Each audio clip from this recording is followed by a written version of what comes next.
আসসালামু আলাইকুম। আমরা যারা ছাদ বাগানি আছি তারা এত কষ্টের পরে যদি কিছু ফল দেখতে পাই তাহলে কিন্তু অনেক শান্তি লাগে। তো আজকের ভিডিও দেখে কেউ মাশাআল্লাহ বলতে ভুলবেন না। এই যে দেখেন, মাশাআল্লাহ, আমি নিজেই বলতেছি মাশাআল্লাহ। দেখেন, আলহামদুলিল্লাহ, আমার করলা গাছগুলো কত বড় হয়ে গেছে দেখতে দেখতে, এবং করলাগুলো অনেক বড় হয়ে গেছে। এই যে এখানে টমেটো গাছে দেখেন থোকায় থোকায় ফুল আসছে, আলহামদুলিল্লাহ।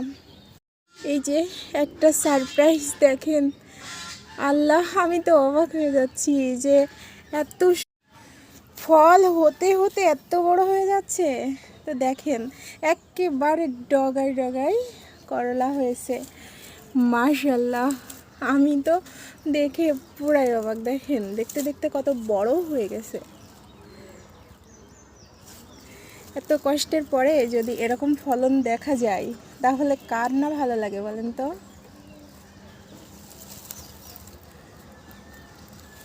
আমি এই মাছটা দিয়েছিলাম একটা টিনের উপরে।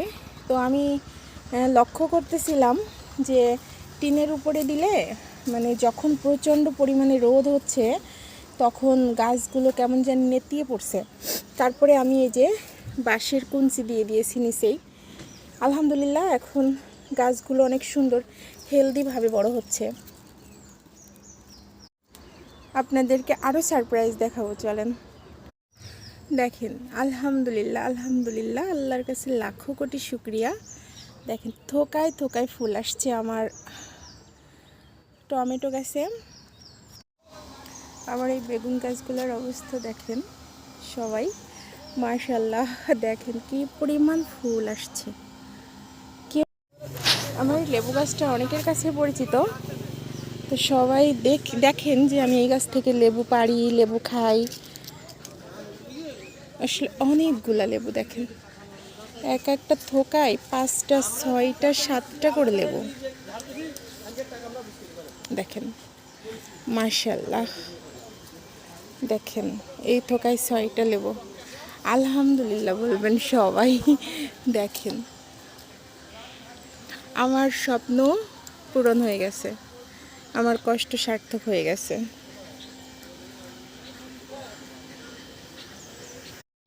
যে লেবুগুলো থোকায় একটা দুইটা হয়েছে বা দুইটা তিনটা, সেই লেবুগুলো অনেক বড় হয়েছে দেখেন। আর ওইগুলো ছোট, এখন অবশ্য খাওয়ার মতো হয় নাই।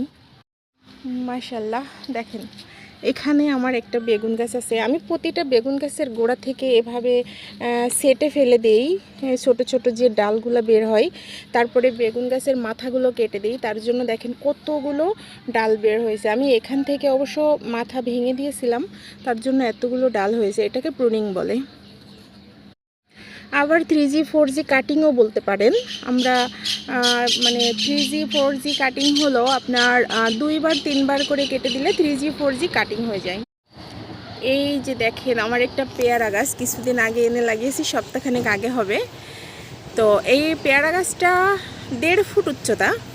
তো দেখেন আলহামদুলিল্লাহ পেয়ারা গাছে ফুল আসছে কতগুলো। দেখেন এখানে 3টা আসছে, এইখানে একটা, এইখানে একটা। মাশাআল্লাহ, আলহামদুলিল্লাহ, অনেকগুলো ফুল আসছে। সবাই দোয়া করবেন। তারপরে এখানে দেখতে পাচ্ছেন অনেকগুলো ঘাস আছে। এই ঘাসগুলো আমি লাগিয়েছি, আমার 2টা ছাগল আছে, ছাগলদের জন্য অনেক সুন্দর হয়। অনেকবার আমি কেটেছি এই ঘাসগুলো। এই যে দেখেন আমার এই সাইডে কিছু বেগুন গাছ আছে, প্রতিটা বেগুন গাছে আমার ফুল আসছে। দেখেন মাশাআল্লাহ, প্রতিটা বেগুন গাছ এত হেলদি, এত সুন্দর। এখানে তো বেগুন গাছের গোড়ায় অনেকগুলো কচু গাছও বের হয়েছে। আমি ডিসিশন নিয়েছিলাম যে কচু গাছগুলো আমি আলাদা করে রোপণ করে দিব। তো এই যে দেখেন এত সুন্দর গাছগুলো ঝোপালো হয়েছে। আলহামদুলিল্লাহ, এবছর আর বেগুন কিনে খাওয়া লাগবে না। এত সময় সবাইকে দেখালাম কালো বেগুন গাছ, এই যে। তারপরে এই যে দেখেন সাদা বেগুন গাছ।